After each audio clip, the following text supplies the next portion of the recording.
Yeah, I have no idea how much in frame my Vanellope shirt is. Vanellope's, you probably see Wreck-It Ralph, man. Wreck-It Ralph was such a good movie. I wasn't expecting to watch Hell's Kitchen 11 because I'm pretty sure I said at the end of Hell's Kitchen 10 that I was probably gonna quit Hell's Kitchen. HK9 and HK10, both scenarios, my favorite got to the final two and lost to someone that they should have beaten in the end. And it's bullshit, and I don't want to deal with it anymore. I didn't want to deal with it anymore. Justin should have beaten Christina. And then Will and Paul, like, I love Paul. Paul was great. Will was better. That's bullshit. So I was going to quit watching. Then I was like, okay, I'm going to cave and watch Hell's Kitchen 11. So I don't know how many actual contestants are watching this video, nor do they give a shit. I mean, I tagged people in the link on Twitter, but obviously it would be nice if they knew this, because obviously they contributed to this. But Hell's Kitchen 11 is probably the best season of Hell's Kitchen since season 6, and that was the season with Dave and Ariel and Kevin and Van and Tennille. And that season is hands down far and away the best season of all previous 10. It's a great season. I mean, fingers crossed it ends up as good as I want it to. I feel like I watched all their pre-show videos, and I kind of have an idea of who's going to win. Not really who's going to win, but who has a shot at winning. And fingers crossed that I'm right, because that's who I've kind of wanted in the final three from the beginning. So, yay. I guess we'll talk about this week's episode. This week's episode was amazing. This is the best episode in the history of Hell's Kitchen since the one where Trev McGrath in season 8 was the best of the worst, only last man standing in his kitchen, and almost sent Russell home. Almost. If only Rob wasn't in the bottom so many times, because they could have sent Russell. Ugh. It ended on a to be continued note, though, which means that they continued it in this episode. So what they did in to be continued, the girls had lost service, and they nominated Mary the Butcher and Jacqueline. Ramsey sends them both back in line, so neither of them are going home. Not shocked at all. I know a lot of people were like, if Nedra doesn't go home, I'll be shocked. Nedra should go home. Nedra's probably going home. What in your right mind thinks Nedra's going to go home? She's comedy gold for the most part. Like, I mean, for all of the part. Like, she's hilarious. She's been talented, like, this entire time. I mean, she's extremely talented. She's done well in every service up until that episode. That's not really elimination worthy when you have someone who has not done well in any of the challenges, any of the services, and made that big mistake in that one service with the eggs, and yeah. So I'm not shocked at all. I am a little bit conflicted. I've got a little bit of mixed emotions about it.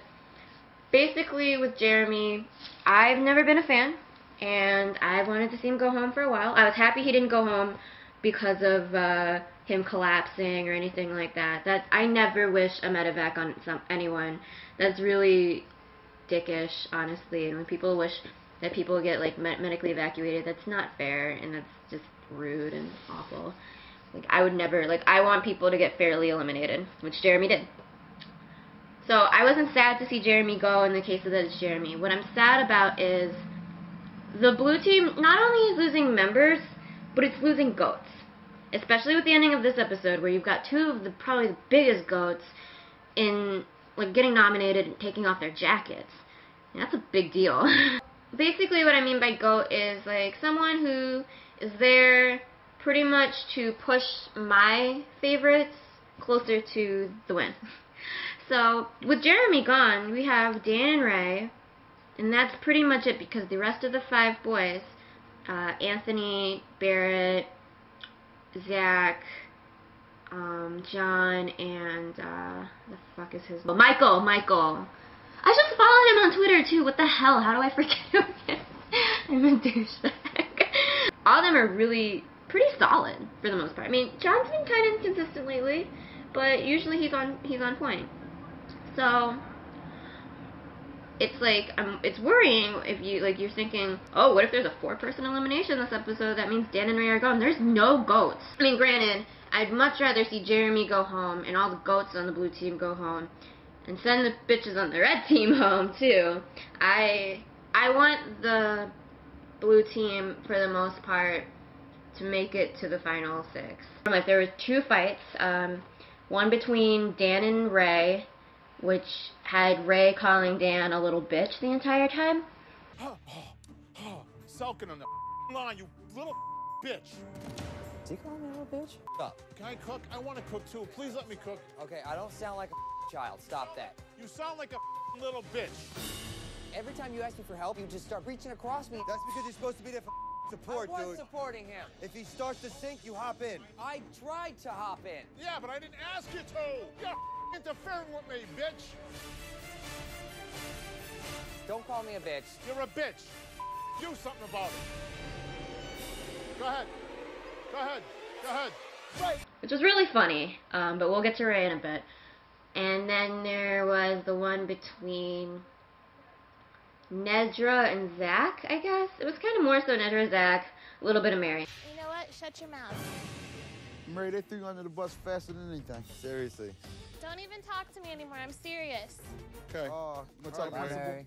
Did we say something to y'all when y'all got up Heard. 2 nights in a row? Heard. No. So don't say to us. Say something to when you can win a challenge. All right, okay. Cause I'll tell y'all some in a quick, fast, in a hurry. You don't want to with me. I'm Mike Tyson, bitch. Ring the bell if you want to play. Ring it. Ring it, bitches. Ring it. Ding, ding. Ding, ding, Well, ding. let's go. I thought that it was a little on the unprofessional side for Zach to try and instigate. I don't know if it's his idea though, if it was his idea to instigate Mary or not, but it was kind of silly. I didn't really think it was necessary, and yeah. So I wish they didn't do that. But the fight with Nedra was pretty hilarious. But more so, it's not really that it was hilarious for the whole I'm like Mike Tyson or whatever the hell she said. But it was like funnier for the fact that you have Anthony and Barrett sitting in the background, not really giving a shit. Or they were just like not taking this at all seriously. And that's my favorite part about fights, is when there's people in the background and they're not taking it seriously. It's great. It's hilarious. There's no winning team. You both lost. Think of 2 individuals from each team that you want rid of. Like, I'd much rather see the blue team win. Obviously, I'm 100% team blue team. I like 4 people on the red team. I like Janelle. I like Cindy. I like Nedra, and I like Mary. That's it. That is it. If you count the blue team, including everyone eliminated, that's 6 out of the 10. That's like the opposite of the red team. And then there are people on the red team that I just kind of hate more than the people on the blue team, so there's that. But yeah, no, double nominations for some reason, like ever since they started happening, I believe that started in season 5, they've been fantastic. I love when both teams have to nominate 2 people. It's kind of great. I agreed with their nominees, both teams. I mean, I would have rather seen other people for the red team, but unfortunately, Susan and Amanda did screw up, but they didn't screw up hard enough to get them kicked out of service. Unfortunately, meat section was the one that was burning up. So, or I guess not. Haha, that's funny. Whoops. That was mean. Okay. I was very happy that no one took into consideration to nominate either Jessica or Barrett. When you're doing something tableside or something like that, I understand if that's like a reason to nominate someone if they're fucking up everything. But when they're being a waiter or a server, that's not a real reason to nominate them and try to get them eliminated. Neither Barrett nor Jessica did a good job, but it's not their job. Their job is to cook. They shouldn't have to give a F about serving. So, yeah. You know, it's just, I didn't think it would have been fair if either of them got nominated. So thankfully they didn't. Even though I don't really even care about Jessica that much. I think she's kind of boring and she speaks in a different language. You're pregnant or you're not, it doesn't matter. If you throw up, you get back on the line. But I didn't think it was fair for her to get nominated. So luckily she didn't this time. So on to the nominees. For the red team, we had... Chef, our first nominee this evening is Mary, is Nedra, because of the raw pork, Chef. Kind of bummed. I really like both Mary and Nedra, but they messed up, so I agree with the decision. One piece of pork and I'm gonna go home. You know, like that sucks. I'm actually happier that Mary was nominated than I was for Mary, like, any possibility of that she would have to leave the competition because of the baby. But at the same time, it just kind of hits me. I don't really see Mary making it that much further in the competition. And it sucks because I like her a lot. But that's her third time being nominated. I don't know if I can picture her, like, certainly not making it to Black Team, but, like, any further. I mean, regardless of what the hell happens with this fake out it's just not going to be a freaking 4-person elimination. That doesn't happen in anything. I just don't see Mary lasting much longer, and it sucks because I really like her. I think she's really sweet and funny, and yeah. So I'm telling you here today, I apologize. I extremely apologize, and it won't happen again. Nedra, I'm not nervous about making it, like, not making it far. I'm pretty confident she'll make it to the final 6, like, whenever the merge is going to happen. The problem I have is she's been slipping lately, and I don't want her to be, like, dragged to the final 6. I want her to prove it, because there are some people that it's like they obviously should not have been in the final 6, and I don't want her to be, like, in the bottom, like, over and over and over again and being put in the final 6, like Robin was in season 10.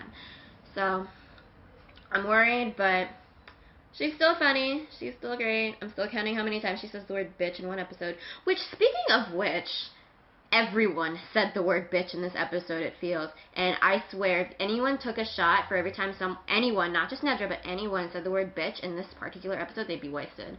Completely wasted. Oh my god. It's ridiculous. Like, Ray said it, Dan said it, Barrett said it, Nedra probably said it. Like, everyone fucking said the word bitch. It was awesome. It's hilarious. But, okay. Chef, Blue Team's first nominee is Dan. We feel his performance on the fish station tonight, it's what sunk the service. Our second nominee was Ray. We had too many dishes come back, and we believe it's the reason we didn't finish service. I'm pretty much sick of both of them. At first when I watched it, I was like, you know, Ray just got really likable because he was really funny when he was angry at Dan.